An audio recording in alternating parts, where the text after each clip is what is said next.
శ్రీ గురుభ్యో నమః. మాతృదేవో భవ, పితృదేవో భవ, ఆచార్య దేవో భవ, అతిథి దేవో భవ అన్నారు. జన్మించినటువంటి తల్లి, తండ్రి, ఆచార్యుడు, అతిథి కూడా దైవం అని మన హైందవ ధర్మంలో మహత్తరమైన వాక్యాలు ప్రబోధన చేశారు.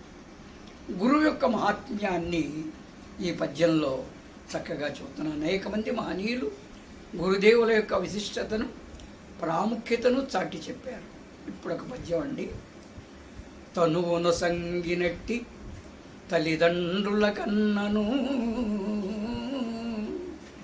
ప్రాణమిచ్చి నిన్ మనుజుని చేసినట్టి పరమాత్ముని కన్నను, జ్ఞానమిచ్చి నిన్ ఘనునొనర్చి మోక్షపథగామిని చేసినట్టి సద్గురుండె మిన్న సుమ్మి, ఆ భవనాశకుడు ఆతని ఆ సద్గురుని పాదములు ఆశ్రయింపుమా.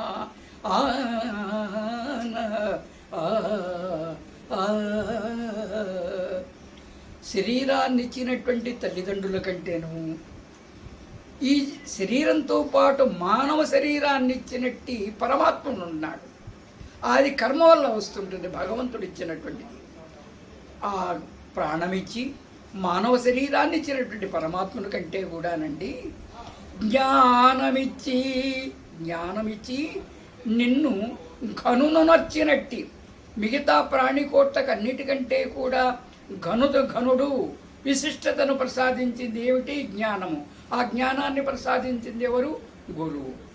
జ్ఞానము సంగి నిన్ ఘనునొనర్చి మోక్షపథగామిని చేసినట్టి సద్గురుండే తా అనిశము మిన్న సుమ్మి, భవనాశకుడు ఆతని పాదములు ఆశ్రయింపుమా.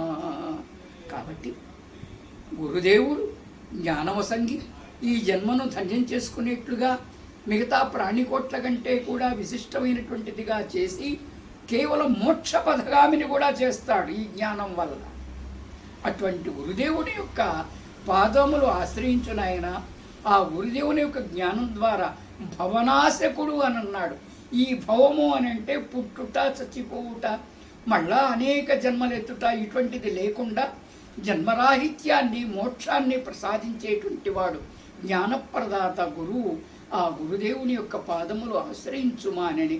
ఇలాగే సిద్ధయ్య గారు వీరబ్రహ్మేంద్ర స్వామిని అనేక విధాలుగా గురుదేవుల్ని ఆశ్రయించి మానవులు మోక్షపథగాములై ధన్యత చేకూర్చారు. అలాగే ప్రతి మానవుడు కూడా గురుదేవుని యొక్క పాదములు ఆశ్రయించి జ్ఞానాన్ని సంపాదించుకుని మోక్ష మార్గాన్ని అనుసరిస్తూ తన జన్మను ధన్యం చేసుకోవాలి. శుభం.